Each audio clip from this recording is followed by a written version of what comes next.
Okay, 1, 2, 3, 4. Alright. Cool. Alright, good afternoon, ladies and gentlemen. My name is Leo. I'll be giving an informative speech today. A cup of coffee in the morning, a quick check to your phone, and a made bed whenever you leave the house, or a late morning and an unplugged alarm and a dirty room. These contrasts show some decisions we make out of routine. Habits, an invisible hand quietly shaping our day-to-day lives, often without us even knowing. Today, I would like to talk about one simple choice that interrupts our autopilot and resets the mind. Going for a walk. And no, I'm not talking about the kind of walk that has a destination, because I used to be that person.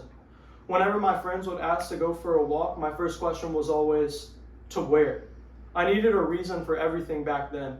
And if I'm going for a walk, where am I walking to? This is not the kind of walk that I'm talking about. This is about getting the body in motion, being in nature, and getting a brief disconnect from the internet or our daily lives.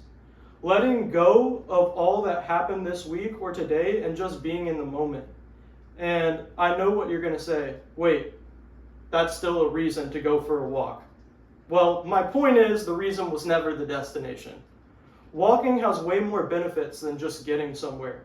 While on a walk, research from Atlanta Wellness Collective suggests that moving your feet, especially at a steady pace, helps quiet internal noise and transitions your mind and body into a more relaxed and restorative state. Walking is a great way to get out of a mental rut, calm yourself, or simply think introspectively. According to American Psychological Association, regular physical activity helps decrease the effects of stress on the body while improving mental health and mood. And in other words, a simple walk can interrupt our mental autopilot and give both our minds and body a chance to reset. While on a walk,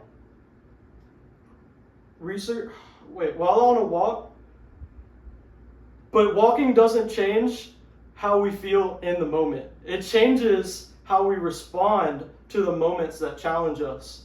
Think about the last time you were frustrated or angry. Most of us try to solve those emotions by sitting in the exact same spot they started. We scroll our phones, replay situations in our head, or hope that feeling just goes away. Walking gives us something different. It creates distance, not necessarily from the situation itself, but from our immediate emotional reaction to it. That distance matters. When your body is moving, your mind has the chance to slow down. Problems that felt overwhelming often become manageable, and conversations you were replaying suddenly don't seem quite as important. Sometimes the solution isn't thinking harder, it's simply changing your environment and long enough to think differently.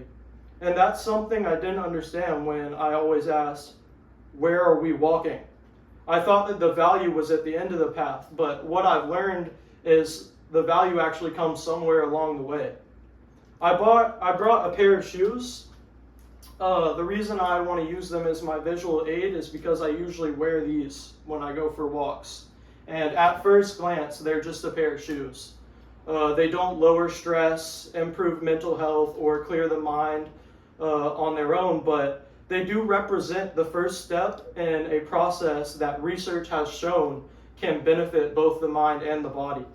Throughout this speech, we've looked at walking can interrupt our mental autopilot, reduce stress, improve mood, and even psychological health benefits.